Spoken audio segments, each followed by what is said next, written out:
So today we're taking another look at Windrose running on the Xbox Ally X. The last time I played this was the beta, and now it's in early access, so I thought I would go ahead and give it another try and see if anything was improved and how well it runs on a handheld. Now before we do that, if you enjoyed handheld performance tests like this and would like to see more, make sure to go ahead and subscribe, like the video, and now let's get into it. So I spent a good amount of time with this game to try to reach the point where you can actually control your own ship. I wanted to test out just how it runs on land, but also out on sea. After getting my own crew and ship, I can say that it performs pretty much similar in both situations. The only real drops I've noticed were in dense areas like forest or heavy grass, where foliage seems to impact performance more than expected.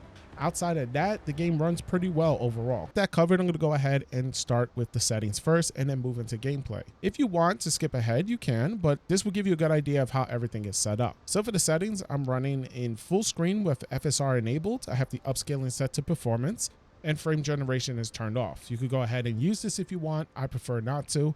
Resolution is set to 900p and I have the frame rate capped at 120. You could definitely cap this at 60, but it does go over that occasionally. For graphics, it's a mix of high, medium, and low, with most heavier settings lowered. One setting I did pay attention to was global illumination. I recommend keeping that at least medium, since lowering it too much noticeably affects the visuals, so definitely keep that in mind. Everything else can be adjusted based on your preference from here on out. Now when it comes to the performance, at 25 watts in a dense forest area, you can see it dip to mid 30s, and the lowest I've seen it was about 31 FPS. Once you move out of these areas into the beaches or the shoreline, you are going to see it improve, and it does jump up to about 40 to 45 FPS.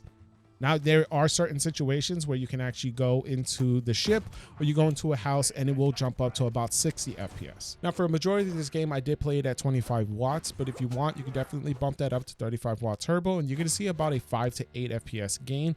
Occasionally, you'll see about 10 to 12 FPS depending on the situation, but more or less the average is going to be about 5 to 8. Now, out at sea, performance is also solid when piloting the ship, driving the ship. What do you call it when you control a boat?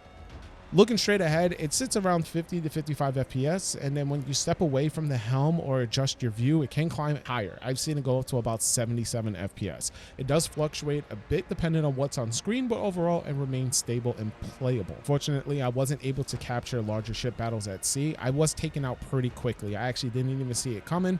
I did happen to come across a few boats while I was in my smaller boat, and the FPS and performance pretty much stayed the same. So without proper upgrades, definitely don't go out into the open area. But based on everything else, performance should pretty much hold up similar to what I've seen in other areas. As for the game itself, there's a lot here. I put a good amount of time into it, and I feel like I've barely scratched the surface. The map is massive, and with it being in early access, there's clearly more to come. I didn't really run into any major graphical issues or stuttering. There was occasional screen tearing at times, so if it bothers you, you may want to look into VSync if it's available. Overall, Windrose runs really well on the Xbox Ally X. It's playable, looks good on the handheld, and offers a lot of content even in its current state. Definitely one to keep an eye on if it continues to get updates. That's going to be it for this one. This was Windrose running on the Xbox Ally X. If you happen to have any questions, feel free to leave them in the comment section down below. If you're new to the channel, consider subscribing.